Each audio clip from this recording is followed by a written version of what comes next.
महाराज जी, आज के सत्संग के बल पे हम कहते हैं हमारे को भगवत प्राप्ति हो। हाँ, विश्वास रखो, विश्वास रखो। विश्वास में बड़ी बात होती है। देखो, किसी किसी बात को ऐसे पकड़ा जाता है कि हमें तो कोई सामर्थ्य है नहीं, पर आपके संत ने कह दिया और प्रभु ये सुना कि आप अपनी बात टाल सकते हो संत की बात में, इसलिए मेरे को तो भगवत प्राप्ति होगी। ऐसा जैसे ना, ये कभी कभी आनंद के फ्लो में निकलता है। कल का सत्संग में इसी का हम खंडन करते हुए तुम्हें सुनाते मिले। तुम्हारे अंदर काम है, क्रोध है, लोभ है, मोह है, मद है, मत्सर, ममता, तुम्हें भगवत प्राप्ति दुर्गति होगी तुम्हारी, तब डरना नहीं। तुम उस समय यही याद रखना है, हाँ, कि मुझे तो हो गई, किसी और को। ये आश्रय होता है। बहुतों को ये प्रश्न रहता है, जैसे आप कभी कभी तो आश्रय तत्व की बात करते हैं तो एकदम ऐसे बेप्रवाह कर देते हैं, और कभी साधन पक्ष की बात करते हैं तो महाराज जी हम पकड़े क्या, मतलब आश्रय।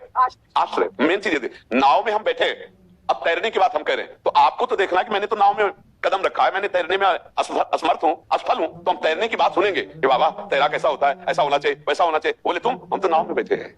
महाराज जी, बट गुरु आज्ञा फिर ऐसा होता है कि उस दिन का सत्संग को गुरु आज्ञा है। नहीं, इसमें एक बात ध्यान रखना, सत्संग सार्वभौम होता है, आज्ञा पर्सनल होती है। सार्वभौम में वहां साधक भी बैठा हुआ है, ज्ञान साधक भी बैठा हुआ है, विषयी भी बैठा हुआ है, कर्मयोगी भी बैठा हुआ है, आश्रय वाला भी बैठा हुआ है, भक्ति वाला भी बैठा हुआ है। तो सुनने में इतनी चतुरता होनी चाहिए कि हमको इसमें क्या पकड़ना है। भाई हम बैठकर भारत के पूरे मार्गों का वर्णन कर रहे हैं, कलकत्ता का ये, बंबई, लेकिन तुम्हें जाना कहां है? तुम केवल उसी मार्ग के किलोमीटर पकड़ो जिस मार्ग में तुम्हें जाना है। सत्संग में तो सांख्य ज्ञान मार्ग की भी चर्चा होती है, मैं वही परम तत्व हूं, भक्ति की भी चर्चा होती है, कर्मयोग की भी चर्चा होती है, साधारण व्यवहार की भी चर्चा होती है, क्योंकि जो जैसा है उसको वो पकड़ ले, सबके लिए बांटा जा रहा है ना।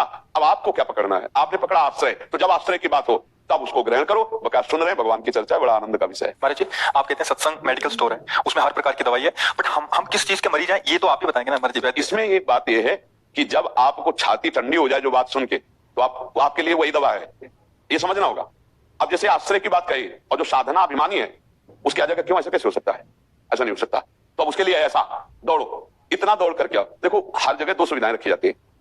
बड़ी बिल्डिंग में एक होती सीढ़ी की सुविधा दोनों तरफ से, और एक होती लिफ्ट की सुविधा। अब अगर आप सीढ़ियों पे दौड़ के जाने वाले हो तो चढ़िए, असमर्थ हो तो लिफ्ट में बैठ जाइए। वास्तविक इस मार्ग की यात्रा लिफ्ट से ही सुविधाजनक है, क्योंकि हम दौड़ने चलेंगे तो इतनी ऊंचाई है कि कब फिसल के गिर जाए हमें कुछ पता नहीं, कहां थक के बैठ जाए ये भी पता नहीं। तो लिफ्ट का एक ऐसा सिस्टम है कि बटन दबाओ 10वां, तो कब क्रॉस कर गए 5, 6, 8, अगर नंबर की तरफ न देखो तो आपको पता भी नहीं लगेगा, और 10वें में जाके खुल जाएगा। ऐसे गुरु कृपा लिफ्ट है। राधा राधा राधा राधा, मैं जैसा हूं अपनी लाडली का हूं, लाडली जो जाने, अब गुरुदेव के वचनों का भरोसा, और राधा राधा राधा, वो लिफ्ट में जा रहा है। एक भी कष्ट नहीं, एक भी पसीना नहीं चुआया, 10वें पे पहुंच गया, और एक हाफ करके पसीना चुआ के 10वें तक चढ़ता चला जा रहा है। वो दोनों को मंजिल वही मिली, 10वां फ्लोर, लेकिन एक लिफ्ट से गया और एक दौड़ के गया। समझ रहे ना? दौड़ने वाला लिफ्ट में बैठना नहीं चाहेगा, क्योंकि उसे गर्व है कि मैं बलवान हूं, दौड़ो। और एक है जो पहले से समझ लिया कि मेरी हिम्मत नहीं, तो बोले आओ लिफ्ट में बैठो, 10वें फ्लोर में उतर गए। गुरु कृपा मोक्ष मूलम, गुरु कृपा शब्द समझो, मोक्ष मूलम गुरु कृपा ही केवलम, गुरु प्रसन्न साहब अनुकूला, मिट्टी सकल कल्पित भयसूला। गुरुदेव भगवान कृपा कर दिए, सब कुछ बदल जाएगा। जैसे हो वैसे ही भगवान के लाडले बन जाओगे। आश्रय हृदय से होता है। हे प्रभु, आश्रय उसी का होता है जिसमें कोई बल का स्फुरण न हो। देखना, गजेंद्र भगवान का तब तक आश्रय नहीं लिया जब तक स्वयं में बल था, हाथी हाथिनियों का संग था। जब सब छोड़ के चले गए, 1000 वर्ष हो गए, लड़ते लड़ते खुद थक गया, तब उसको याद आई कि अब बचा सकते हैं तो सिर्फ भगवान। और जीव ही आश्रय लिया तो भगवान ने 1 सेकंड भी नहीं लगाया, और आकर ग्राह को परमपद और गज को निकाल दिया। बस आश्रय की बात आप समझ लो। अगर हृदय से आश्रय भगवान का ले लिया, वो आपको साधन में लगा देंगे जिसमें कोई श्रम नहीं होगा। वो आपकी चित्त वृत्ति को खींच लेंगे। घोर पापी को भी भगवान परम पद दे दें, उनके लिए कोई नियम है क्या? तो बस उसी लाइन में खड़े रहते हैं। महाराज हमारा आपका बढ़िया बना बन गया, आप हम पे कृपा कर दें। महाराज जी, ये बात सुन ली, और कहीं ना कहीं गुरु आज्ञा है, और आपकी बात को सहमत करके हम मान भी लिए। बट क्या होता है महाराज जी, कुछ दिन पहले ये प्रश्न आया था, बाबा हमने महाराज जी की शरणागति वाली बात सुन ली, बट जब दूसरे साधकों को देखते हैं वो तो बहुत भजन कर रहा है, वो तो ऐसा भजनानंदी है, तो वही तो कह रहे हैं, तुम्हारे अंदर दौड़ने की जब तक रहेगी तब तक आश्रय ले ही नहीं पाओगे। उसने आश्रय लिया ही नहीं। अगर आश्रय ले लिया है तो उसकी पहचान हो जाती है कि वो किसी भी दूसरे की ऐसी स्थितियों को देखने की चेष्टा ही नहीं करेगा। हम ये देखें कि कितना उछलता हुआ सीढ़ी से जा, तो आप पीछे लगो उसके। एक तरफ कहते हो हमारी टांग में दम नहीं है, दूसरी तरफ आप देख रहे हो दम वाले को, वो भी बेदम होकर वहीं पहुंचेगा जहां तुम्हें जाना है। ऐसे हाथ उठाए भगवत मार्ग में, चाहे जितना दौड़ लो, आखिरी में ऐसे ही करना पड़ेगा। तो तुमने पहले से ऐसे कर दिया तो तुम्हें पसीना नहीं चुआना पड़ेगा, आनंद पूर्वक चले जाओ। जैसे पर आपने लिफ्ट का उदाहरण देते हैं कि पहले माले में तो पता लगता है, बीच के माले में, ऐसे ही शरणागति में महाराज जी पता नहीं लगता कि हम किस ऊंचाई में हाँ, उसकी हम पहचान बता रहे हैं आपको।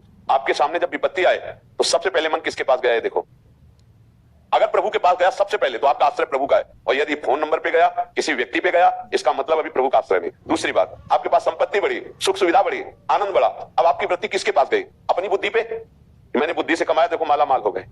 आश्रय नहीं, ए प्रभु ने दुलार किया, माला माल कर दिया। विपत्ति आई, प्रभु कृपा कर रहे हैं। कोई हमारा पाप है जिसका मार्जन करा रहे हैं, पर है ना प्रभु हमारे साथ। हर परिस्थिति में, सुखद या दुखद परिस्थिति में जब प्रभु की तरफ वृत्ति जाए तो जान लेना हमारा आश्रय हो रहा है। दूसरी बात, जिसका आश्रय होता है उसका स्वाभाविक चिंतन होता है। भगवान एक चीज मांग रहे हैं, अनन्यस चिंतयन्तो माम। जब हम प्रियाजू का आश्रय लिए ना, तो जमवाई भी लेंगे तो राधा निकलेगा। अगर जैसे शब्द उच्चारण करें तो दिमाग में शब्द बंद हुआ तो नाम चल, बोलना बंद हुआ तो नाम स्पष्ट चल, क्योंकि उनके सिवा हमारा कोई आश्रय नहीं है। अब जैसे कोई हमसे कहे तुम्हारी दुर्गति हो जाएगी, ऐसे से ऐसे से, तो ऐसी दृष्टि जाएगी, श्री जी आप देख लो, कह रहे दुर्गति हो जाएगी, आप देख लेना। वो उसकी बात से घबराएगा नहीं, वो अपनी श्री जी से बात करेगा, श्री जी देख लो। तो हमें लगता है कि हमको इसीलिए कहा गया इष्ट मिले और मन मिले, मिले भजन रस रीति, तहां निसंक होए मिलिए, तासों कीजिए प्रीति। अभी ये बात आप किसी और से कहेंगे, वो अपनी उसकी भक्ति, उसका माइंड, उसकी स्थिति, वो अपनी स्थिति से बोलेगा। ऐसा कुछ नहीं है भैया, यहां जितना करोगे उतना ही मिलेगा तुम्हें।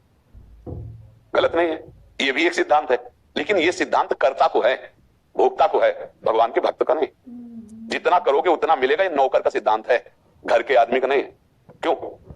नौकर बन के जाओगे तो उतना ही पेमेंट मिलेगी जितना करोगे।